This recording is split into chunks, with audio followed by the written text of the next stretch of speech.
HOA Karen tried to arrest me at the lake. The governor was fishing beside me. They say lakes are for peace. I used to believe that until the day two fake HOA officers tried to handcuff me with a spinning reel in my hand. And the governor of this state stood up behind me, his voice sharper than the hook on my line. My name's Micah Trenton. I'm a retired biologist, veteran, and lately, an amateur fisherman.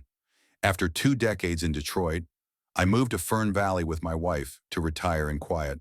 The town was postcard-perfect oak trees, still waters, and a hidden tension you could almost taste. We bought a cabin near Echo Lake, a body of water I thought would be my sanctuary. I was wrong. Echo Lake backed up to a private development run by a notorious fake HOA. Not a real chartered association, just a clique of self-important busybodies. Led by a woman everyone whispered about but never confronted, Karen Lindale.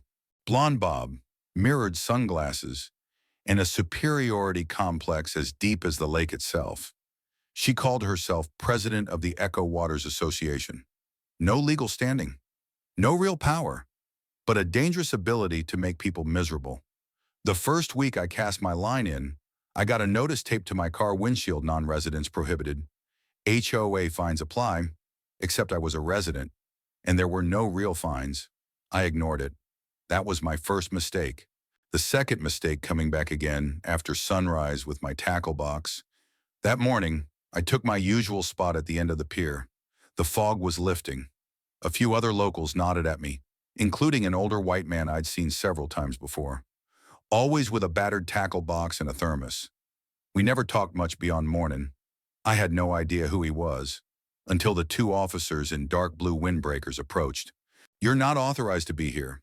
One barked, hands on his belt like he was auditioning for cops. The other woman, a younger version of Karen, maybe a niece, snapped a photo of my face like I was a shoplifter. I stayed calm. I'm a homeowner. Public easement gives me access here. "Don't argue," the guy said. "You're coming with us." Now. I stood slowly, rod still in hand, confused but not scared until the woman unclipped fake cuffs from her belt. That's when the man beside me, thermos guy, stood. His voice was soft but carried weight. "Put those away." When both officers froze, the man stepped forward, flipping open a small leather wallet. I recognized the seal before I even read the name. Governor Richard Harlan, 3-term governor of this state, still in jeans, still holding a coffee cup. Karen's crew had no idea who they were talking to. Governor Harlan turned to me and nodded. "You good, son?" I nodded. "Yes, sir." "Yes. Just trying to fish." He turned to them. "What's your name?" he asked the male officer. The man stammered. It's HOA policy he doesn't live." The governor cut him off. "Echo Lake is public up to the high water mark, which this dock is part of. I helped pass that easement bill. You're impersonating law enforcement and attempting a wrongful detainment. That's a felony." That's when Karen herself arrived. She marched down the dock in heels, lips pursed in righteous fury radiating off her like heat waves. "I knew something was off," she said, waving a laminated violation sheet. "You again. You've been warned. I'll be contacting the sheriff." The governor turned to her. "Go ahead. He's my brother-in-law." That part wasn't true, but it shut her up like a slap. Then came the unraveling. Turns out Karen had built an entire shadow HOA printed uniforms, patrol shifts, fake fine slips, even put up private property signs on state land. I later found out she'd been using HOA dues illegally collected to pay for security cameras and personal surveillance gear. The whole operation was run like a militia under the guise of neighborhood order. I wasn't her first target, just her first mistake in front of a witness she couldn't bully. The backlash was instant. News vans arrived the next morning. My phone blew up with requests for interviews. The governor's press secretary confirmed the whole encounter. Body cam footage surfaced illegally worn by Karen's officers.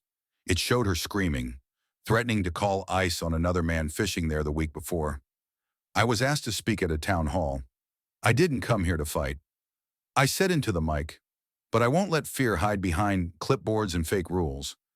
This lake belongs to the people, not to paranoia. Within a week, Karen was removed from every local committee. A state attorney opened a formal investigation. Civil suits poured in. Her house, once the jewel of the lake, became a fortress of silence, mail piling up, security lights blinking into the void. I still fish that dock. Sometimes the governor joins me. We don't talk about it much. We just cast and reel.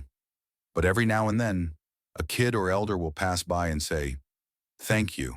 They're not thanking me for the fish. They're thanking me for standing up. Moral of the story: power doesn't come from a badge, a title, or a laminated sign.